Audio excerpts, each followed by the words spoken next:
Hi everybody, Stefan here from the Alittleolder channel, and today I want to show you the Kizer Theta.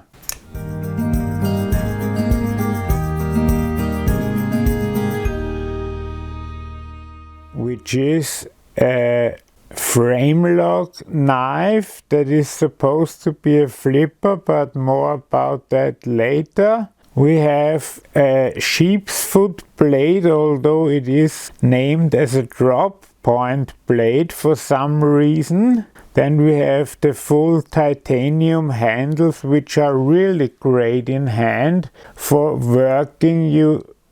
There's no jimping, but you have a firm grip on the action, and you can even use this as a forward choil here. This is quite fantastic if you know what you are doing.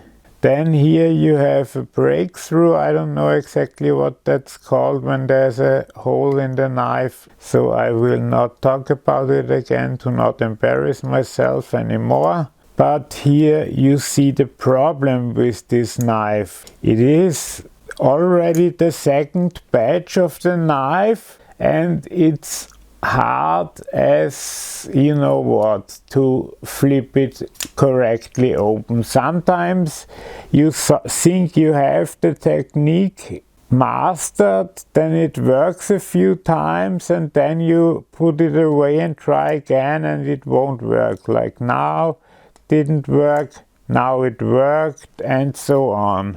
It is a fantastic knife from a worker perspective. Here you can see the Kizer initials on the blade, and on the other side you have the logo and the name, which is Theta, like I said. This is an Elijah Isham design, very nice design, but it lacks in the construction department. But I feel lately I think I conquered the no, I didn't. See, that's the experience with this knife. You start thinking you got it, and then you do it again and it won't open. And I talk about this right away because it's such an important aspect of your knife. Do you want to pay $180 for a knife that is supposed to be a flipper but doesn't flip? You can do it with a spidey flick, although when you get the hang of it, it goes most times, as you see here. But yeah, let's talk about what you get in the box, so I can remove this from the picture. The box is really nice. It folds two ways, and here you get some materials regarding other models that they have and their factory. And here what's really nice, you get your cleaning cloths in some hardened paper. That's really nice, and this is passion, pride and performance by Kizer. Designed by Kizer, sorry. Here you have the modern Kizer pouch, and then I got this badge with it, and a Kizer branded piece of plastic where the knife was in. So that's what I got with it. It is a nice packaging. I really liked it. I was so happy when I got the knife because I didn't know about the problems with the deployment. I just saw the knife and thought, hey, I need that knife, and then the opportunity came and I just grabbed it. But I haven't watched any reviews prior to that, and Slicey Dicey said that it's probably the bad oil that was used, and you can repair this by opening it and removing all the oil and replacing it with good oil.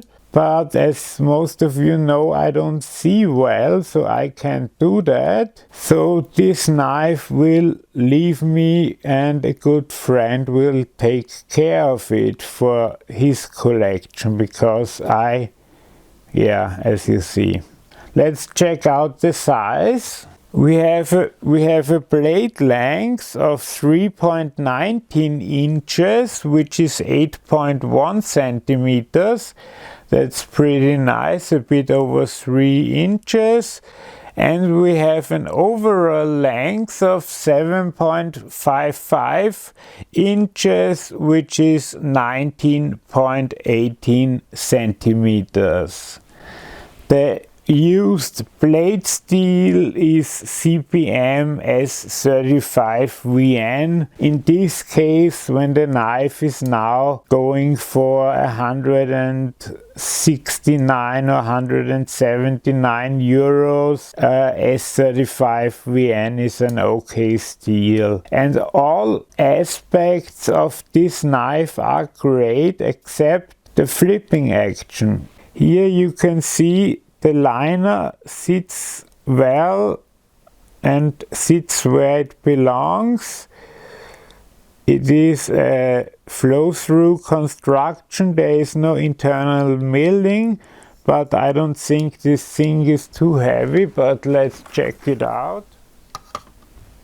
We have 112 grams, which is 3.96 ounces. The blade stock is, 4 millimeters. That's a thick blade. So that's not gonna be the best slicer, although I have known this to be quite a nice blade to slice at least some paper and some cardboard. Check this out now.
Okay, I hope you enjoyed that. Now let's compare it to some knives here against the Zero Tolerance 0450, which I thought was about the same size, but I was only going off guessing and not hard facts. But you see, it is notably bigger than the 450. And the other knife I was so lasting for this year was the Zero Tolerance 0470, and this one is almost the same length, but it is, from what I know, a bit bigger. It looks pretty similar, but it is a bit bigger in real life. Oh, and I forgot, of course, we have to use the Chris Reeve large Inkosi. And there you see the Inkosi still dwarfs this knife pretty effortlessly. And then one knife that isn't that popular, the Kershaw Duo Jet, but I thought it would be similar in size which is a bit hard to tell with it being lifted off the ground from its clip, but they seem to be pretty evenly matched.